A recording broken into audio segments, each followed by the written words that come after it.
Bago ka pa lang. Mga 2,000 na bago pala kami. Maliit pa lang yung batang yun. Sorry. Pag pumunta pa kanila.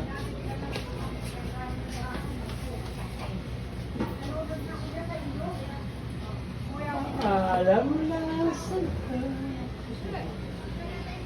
no drop, no platter mo. Panahon. Iya ka ba? Madal niya. Pinakalalim. Meron po, si Doc Jom.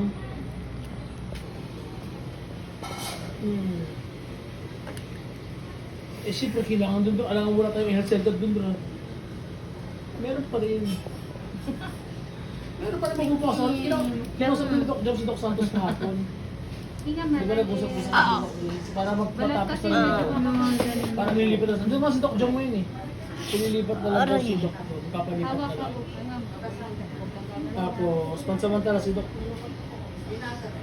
Wala, si Doc Soros hindi naman ang ano nila. Ang mga matahin nila doon. Depende. Kung paano ha. Pero siguro, okay naman siguro. Tignan mo kasi hindi pwede sarado yung tray. Wapit pa rin. Bye na.